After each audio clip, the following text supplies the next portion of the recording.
This is part 2 of setting up paragraph styles, and already I have set up my body text with a drop cap, my deck, and my headline.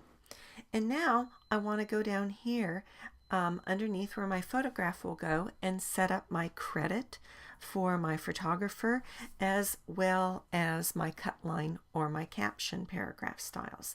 So before I do anything to make this a little bit easier, I'm going to, with nothing selected, I'm going to type the letter W, and it is going to put me in the preview mode. So letter W, no command or option or alt or anything, goes back and forth and puts you in that preview mode. I'm also going to zoom in on these elements so that you can see where they are and move them over. So I'm going to do exactly what I did before using the text tool, and I can just type the letter T for that. And I'm going to highlight, come up to my paragraph styles, say new paragraph styles.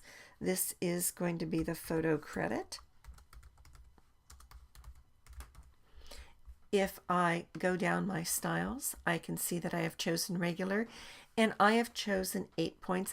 I'm actually going to take this down to 7 points. Even though it doesn't offer me 7 points here, I can just go ahead and type that in. I can also use my sizing arrows right here to bring it back and forth. Now, with your photo credits, you want to make them large enough so that someone can easily read them, but small enough so that they don't take away from the picture or from the cut line, the caption that accompanies it. And I'm going to tell it OK. And then to make sure it is in that form, I'm going to come here to photo credit. And there I go. And that comes down to the 7 point. You just saw it jump a little bit. For my text, I'm going to do the same thing. I've already chosen my font and my size. It's going to be 10 over 12 points. And so I'm going to come up here, new paragraph style, and I'm going to call this caption cut line, because depending on our background, we call them different things. My paragraph formats are exactly what I want. I want it left justified. I do not want it indented. And I'm going to tell it OK, and then come down here to caption cut line. Now, a couple of little tricks you might want to know about. If I look at my paragraph styles right now, they're not in alphabetical order. And if you get a really long list, it's sometimes hard to find things if they aren't alphabetized. Fortunately, this is drag and drop, and I can just reorder these into any order I want so that these are alphabetical. Young designers often get themselves into a trap by making too many text boxes, and so they might have one text box for the photographer's name and publication and another text box for the caption or cut line. And I really suggest making just one box for this. But you can also automate this function so that it goes directly from the photo credit into the caption cut line. So how do you do that? Well, let's scroll down a little bit, and I am going to make another box where my photograph would go. I'm going to make it gray. Let's take down a little bit just because it's easier to read.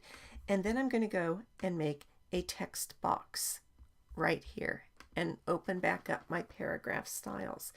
I am immediately going to type in here photo credit.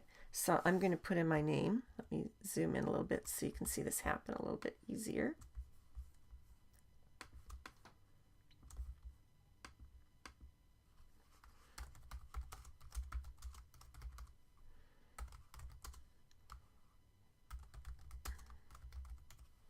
Okay, and then I want it immediately to go to caption cut line. Did you see how it did that right there? Immediately went to caption cut line, and then I can start typing in, and it's in the right, it's in the caption cut line font. And let me just go ahead and fill the rest of this with placeholder text so you can see it do that.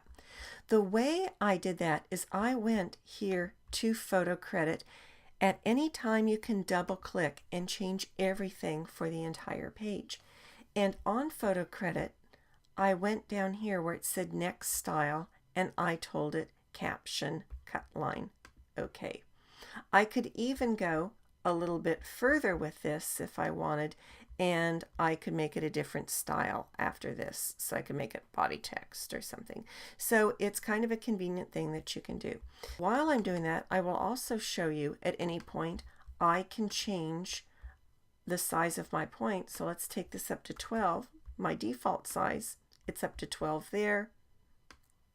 If I scroll up the page a little bit, notice it is also turned to 12 point there. Once again, if I change it here, it changes it for the entire document, which is another reason why it's really important to always select the correct paragraph style rather than just use basic paragraph and your toolbars to manipulate your size and fonts.